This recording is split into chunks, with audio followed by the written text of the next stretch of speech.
Bonjour à tous, alors je vous explique le schéma qui est déjà mis sur le Padlet. J'aimerais que vraiment vous le compreniez avant de le recopier, et vous recopierez ensuite la photo que j'ai mise sur le Padlet, elle sera plus jolie que ce qu'on va faire ensemble là.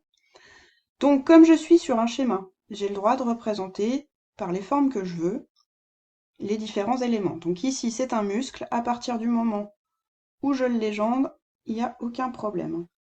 Donc muscle, et à proximité de ce muscle passe des vaisseaux sanguins et notamment un. Alors ce vaisseau sanguin, il est particulier parce qu'il est très fin et il est plus fin qu'un cheveu.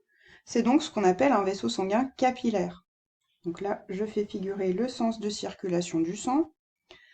À l'intérieur de ce sang, comme on l'a vu dans le document 5, il va y avoir différents éléments. Donc du dioxygène. Alors pour le dioxygène, on va utiliser ce qu'on appelle une couleur universelle, c'est-à-dire une couleur que tout le monde utilise. Alors si vous entendez des petits bruits, c'est mon chat qui bouge à côté de moi, pardon.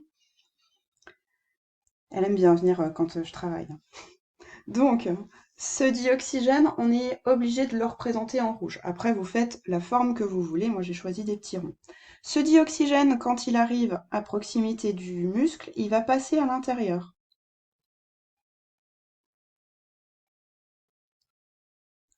À l'intérieur du sang, on a vu qu'il y avait également un sucre qu'on appelle le glucose. Alors, le glucose, vous avez le droit de le représenter de la couleur que vous voulez. Et donc pareil, arrivé à proximité du muscle, ce glucose, ce sucre, il passe dans le muscle. Alors bien sûr, vous, sur votre schéma, il faudra représenter, il faudra me faire une légende, qui est sur la photo que j'ai déjà mise sur le Padlet. Ces deux éléments, donc le dioxygène et le glucose, vont réagir ensemble à l'intérieur du muscle. Ça va faire donc une réaction chimique qu'on symbolise par une flèche. Et le but ultime en fait de cette réaction, c'est de produire de l'énergie.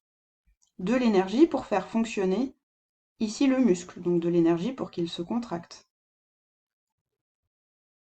Donc énergie pour fonctionner. Alors malheureusement cette réaction, elle n'est pas parfaite puisqu'elle va produire deux déchets. Donc le premier de ces déchets, c'est le dioxyde de carbone qu'on appelle aussi CO2, puisque c'est sa formule chimique, et il y a aussi un ancien terme qui circule, on dit gaz carbonique, tout ça c'est la même chose.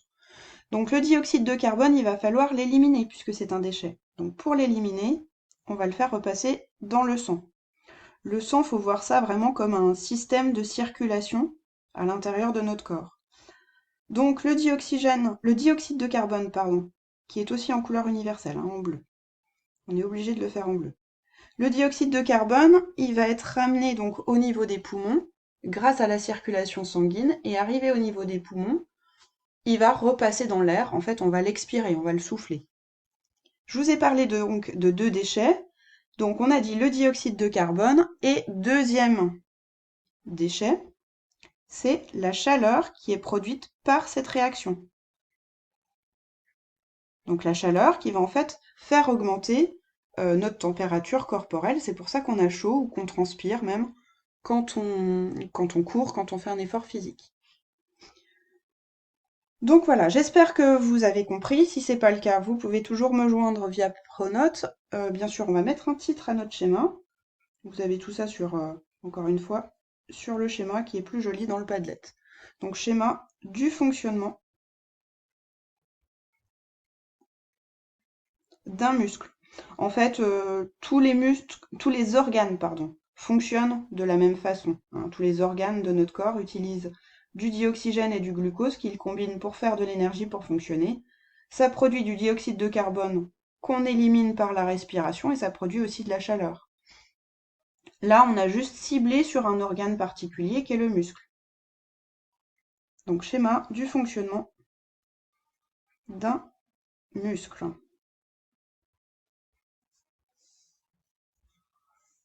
Ah zut, j'ai fait une bêtise. Alors, est-ce que je vais pouvoir redécaler? Oui, voilà. Voilà, allez, bon courage, à bientôt.